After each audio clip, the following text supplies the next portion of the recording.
43 साल बाद जाकर कोई भारतीय प्रधानमंत्री नॉर्वे पधारे और नॉर्वे पधार कर नरेंद्र मोदी ने वही सारे काम किए जो अक्सर वो अपने इंटरनेशनल टूर पे करते हैं। प्रधानमंत्री ओस्लो में India Norway business and research summit का उद्घाटन करते हैं। खूब ढोल नगाड़े के साथ नरेंद्र मोदी का स्वागत हुआ। लोग गदगद हुए नरेंद्र मोदी को देखकर। ऐसे लोगों को देखकर बस मेरे मन में एक ही सवाल आता है कि जब देश 12 सालों का विकास देख चुका है, जब इनको नरेंद्र मोदी इतने प्रिय हैं, तो ये देश वापस क्यों नहीं आते? इनको क्या महाभारत पुकारती नहीं है?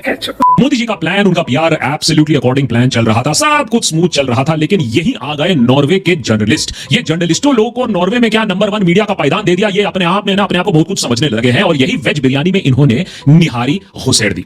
ये इमेज देखिए। प्रॉब्लम मेरे ख्याल से यहीं से शुरू होती है। स्वीडन में जब Swedish prime minister, European commission के प्रेसिडेंट और नरेंद्र मोदी 3 अलग अलग प्लेटफॉर्म्स पर खड़े थे और बात कर रहे थे, लोगों को संबोधित कर रहे थे, तो Swedish prime minister, European commission के जो प्रेसिडेंट हैं, उन्होंने ऑब्वियसली अपने स्पीचेस पढ़े, मन से बोला, जो भी है डायरेक्टली ऑडियंस से बात की। लेकिन यहीं से जर्नलिस्टों ने टिप्पणी करनी शुरू कर दी कि ये देखिए नरेंद्र मोदी के सामने इतना बड़ा टेलीप्रॉम्प्टर है कि कैमरा से उनकी शक्ल ही छिप रही है।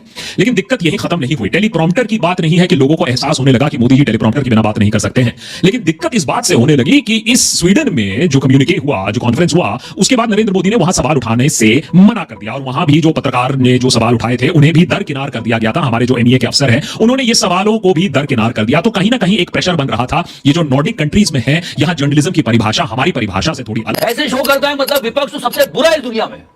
ऐसे एंकर हमने नेशनल चैनल पर बिठा रखे जो टैक्स पेयर्स के पैसों से चलता है, तो बाहर तो लोग ऐसे सवाल करेंगे ही ना यार। और ये दुख की बात, इसमें कोई खुशी मनाने वाली बात।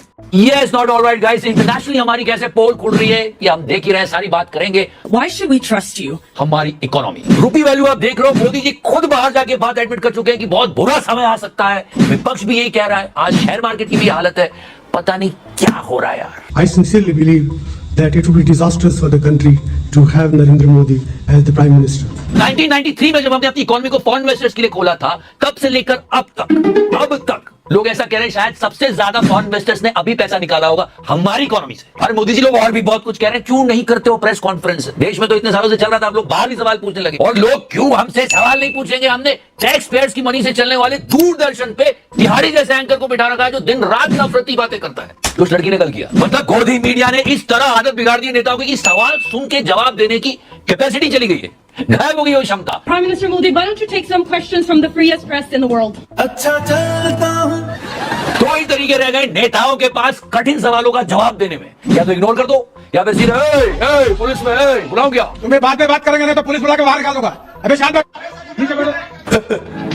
बहुत बड़ी था ये क्लिप। एक छोटा सा चिकारा गडकरी साहब में भी है। सच्ची बात मुझे मिलने के लिए आप बात करूंगा। और मैं फिर बता दूं, इसने जो किया उसकी बिल्कुल खुशी नहीं है, उल्टा दुख है। प्रधानमंत्री एक इंटरनेशनल विजिट पे थे, वो देश को रिप्रेजेंट कर रहे थे और ये सवाल सीधे देश पर उठाए गए। And also, will the Prime Minister start taking critical questions from the Indian press at some point in the future? वो जानती थी कि प्रधानमंत्री ने इतने सालों में कोई प्रेस कॉन्फ्रेंस नहीं की, एक सॉफ्ट टारगेट था, उसने ये किया and she gained the popularity. Modi ji ने संविधान के बारे में बात की, मोदी जी ने डेमोक्रेसी के बारे में बात की, लेकिन मोदी जी कहीं कहीं भूल जाते हैं कि डेमोक्रेसी का मतलब ये भी होता है कि सवाल जवाब करना, डिबेट करना, पक्ष प्रतिपक्ष विपक्ष, ये सारी चीजें भी डेमोक्रेसी का एक हिस्सा होती हैं। लेकिन इन सब चीजों में शायद मोदी जी को उतना भरोसा नहीं है, इसीलिए शायद सवाल लेना वो पसंद नहीं करते हैं। लेकिन नॉर्वे में वो बच नहीं पाए। हेली बोलकर एक जो जर्नलिस्ट है नॉर्वे में, उन्होंने नरेंद्र मोदी से सिंपली वो सवाल पूछ लिया जो बहुत लोग पूछना चाहते हैं। Prime Minister Modi, why don't you take some questions from the freest press in the world? Haley ने सिर्फ सवाल ही नहीं पूछा, वो एक्चुअली एग्रेसिवली नरेंद्र मोदी के पीछे पीछे लिफ्ट तक भी जाने की कोशिश करती हैं, पूछने की कोशिश करती हैं कि आप प्रेस का जवाब क्यों नहीं देना चाहते हो। अब हेली को क्या मालूम था कि सुप्रीम लीडर से सवाल जवाब करने की कोशिश करना भी कितना घातक साबित हो सकता है। अगले कुछ घंटों में हेली को अच्छी तरीके से समझ में आ गया था power of the IT cell, जिन्होंने उनके फोन नंबर से लेकर पर्सनल डिटेल से लेकर उन्हें स्पाई तक घोषित कर दिया। यहां बड़े बड़े आईटी सेल उनके पीछे पड़ गए, यहां तक कि मोहनदास स्पाई भी कहने लगे कि ये जॉर्ज सोरोस की एजेंट है, ये साजिश है, हमारे देश को नीचा दिखाने के लिए, हमें एम्बैरेस करने के लिए इसे प्लांट किया गया है। बेचारी हेली को भी क्लैरिफिकेशन देना पड़ा कि उसको लगा कि आज तक मुझे ये लिखने की जरूरत ना पड़ी, लेकिन अब लिखना पड़ रहा है कि मैं तो पत्रकार हूं, मैंने तो सवाल किया है, मैं स्पाई नहीं हूं। दरअसल ऐसे जो नरेंद्र मोदी से सवाल जवाब ऐसा करना काफी लोगों को काफी भारी पड़ता है। पिछली बार सबरीना सिद्दीकी ने वॉल स्ट्रीट जर्नल से सवाल पूछ लिया था और उस समय भी माइनॉरिटी राइट्स इन इंडिया, जिसके बारे में काफी इंटरनेशनली चर्चा होती रहती है, उसके काफी आलोचक हैं। जो सवाल पूछा गया, What steps are you and your government willing to take to improve the rights of Muslims and other minorities in your country and to uphold free speech? उसका जवाब मिला या नहीं, लेकिन सबरीना को तो डेफिनेटली अच्छी तरीके से आईटी सेल ने ट्रीटमेंट दी, पाकिस्तानी बोला गया, उसके सरनेम की वजह से उसको खूब ट्रोलिंग झेलनी पड़ी। नॉर्वे में नरेंद्र मोदी ने सवाल नहीं लिया, यह बात उतनी बड़ी नहीं बनती अगर इस पर कोई डैमेज कंट्रोल किया जाता, अगर कोई ठंडे दिमाग से इसके बारे में सोचता।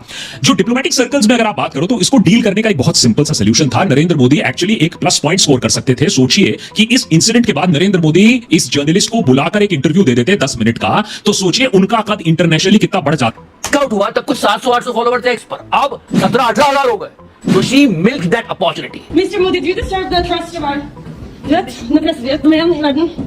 Det står vi der. और हमारे यहाँ क्या हो रहा है यार? जवाब नहीं ले सकते हैं, टेलीप्रॉम्प्टर के बिना बात नहीं कर सकते हैं, तो ये एक एक्चुअली मास्टर स्ट्रोक हो सकता था और काफी मुंह बंद हो सकते थे। चलिए, आपने जर्नलिस्ट को इंटरव्यू देने से मना कर दिया, सवाल जवाब करने से मना कर दिया। ऐसे नहीं मोदी जी, लोग इतिहास के पन्ने पलट के देख रहे हैं कि यार ये कुछ Mr. Modi, why don't you take जाना पहचाना से लग रहा है कि एक सवाल पूछा गया मोदी जी से and he just like this. एक minute, You won't believe that, but she gained popularity in India like this. रातों रात शक्तिमान बन गई है ये।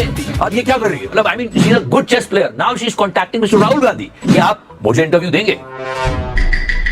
मोदी जी, मुझे क्रेडिट नहीं चाहिए। अरे लेना पड़ेगा महाराज, रातों रात इस नॉर्वे की जर्नलिस्ट को आप ही ने पॉपुलर कर दिया। भूमिका चित्रा अंजना, क्या सोच रही होंगी वो? मोदी जी, आपको शर्म नहीं आती? और ये क्या सोच रही होगी